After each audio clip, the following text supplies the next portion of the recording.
Now yield all remaining time to the gentleman from South Carolina, an experienced prosecutor, to close. Gentleman from South Carolina is recognized for 4 minutes. Thank you, Mr. Speaker. Thank you, Mr. Chairman. This is a sad day, Mr. Speaker, for those of us who respect the rule of law as the foundation of this republic, for those of us who proudly work for the Department of Justice, for those of us who believe the same rules apply to everyone, regardless of whether they live simple lives of peace and quiet or whether they live and work in the towers of power, prestige, and authority. The same rules apply to everyone.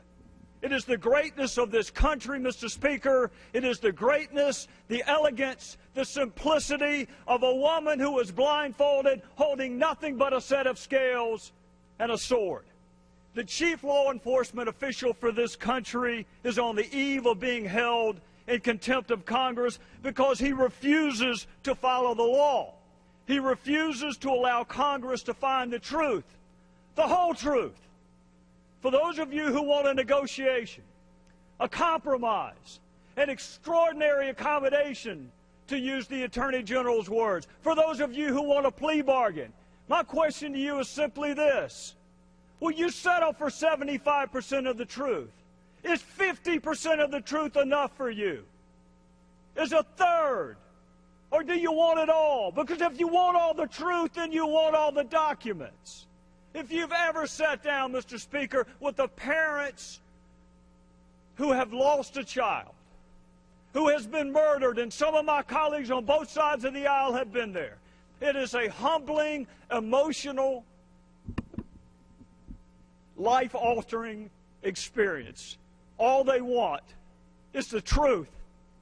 They want answers, they want justice, and they don't want part of it. They want all of it. And I will not compromise, Mr. Speaker, when it comes to finding the truth. Congress is right to pursue this no matter where it takes us. No matter which administration was in power, and no matter what the facts are, we are right to pursue this. And we are wrong if we settle for anything less than all the facts. To my colleagues who are voting no, Mr. Speaker, let me ask this. Can you tell me, can you tell the American people why the Department of Justice approved this lethal, fatally flawed operation? To those of you who are voting no, can you tell the American people how the tactic of gun walking was sanctioned? To those of you who are voting no, can you tell Brian Terry's family and friends how a demonstrably false letter was written on Department of Justice letterhead on February the 4th, and where would we be if we accepted that letter at face value? A letter written on Department of Justice letterhead. That is not just another political cabinet agency. It is emblematic of what we stand for as a country: truth, justice, the one. That letter was written on America stationery. That is what the Department of Justice is, and it was dead wrong. And where would we be if we took their word for it?